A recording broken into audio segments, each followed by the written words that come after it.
Hi friends, তোমরা সব কেমন আছো? আশা করি খুব ভালো আছো আর আমিও ভালো আছি। সরি, আমার একটু জ্বর আছে, তবুও আমাকে আসতে হলো। দেখো, আজকে যেহেতু টিচার্স ডে আমাদের পালন করা হবে, এটা ছিল কিন্তু শনিবার। হ্যাঁ, বৃহস্পতিবার দিন কারো ক্লাস ছিল না। এখন ওয়েট করা হচ্ছে শুধু ম্যাম আসার জন্য। তো দেখো, ম্যামও চলে এসেছে।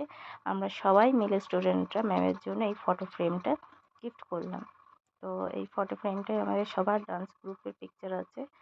গ্রুপ পিকচার যেগুলো থাকে সেইগুলোকেই সব কটাকে কালেক্ট করে এই গিফটটা দেওয়া হয়েছে ফ্রেম করে। তো দেখো, ম্যাম খুলছে।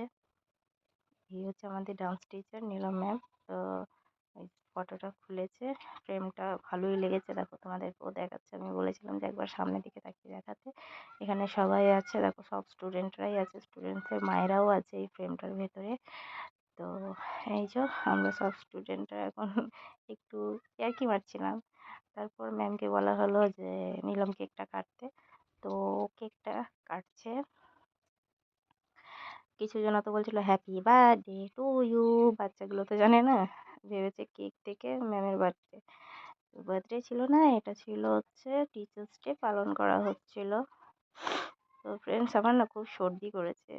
এই ভিডিওটা আমাকে সেদিনই ছাড়ার কথা, কিন্তু একটু দেরি হয়ে গেল, সরি। তো দেখো, সব কেক কাটার পর বাচ্চাদেরকে খেতে দেওয়া হলো। হুম। তো এমনি টুকিটাকি খাবারে ছিল সিঙ্গারা, ল্যাংচা, কেক, এইসব ছিল। আর কোকা কোলা ছিল, দেখো কোকা কোলা গ্লাসগুলো। আর এই যে সুনন্দা আর আমি সবাইকে সার্ভ করে দিচ্ছিলাম। আমি কেকের পিস কেটে কেটে দিচ্ছিলাম। তো এইটুকুই আয়োজন করা হয়েছে। আমাদের যতটুকু সামর্থ্য ছিল আমরা সবাই মিলে চাঁদা তুলে ম্যামের টিচার্স ডে পালন করা হলো। তো শেষে ফটো তুলে নিয়েছিলাম, ম্যামেরও ফটো তোলা হয়েছে। দেখতে পাচ্ছ আমার গলাটা না খুব খারাপ হয়ে গেছে, ঠান্ডা লেগে নাক বন্ধ। তো এই যে লাস্ট পিক এটা ছিল। তো ভিডিওটা এই পর্যন্তই।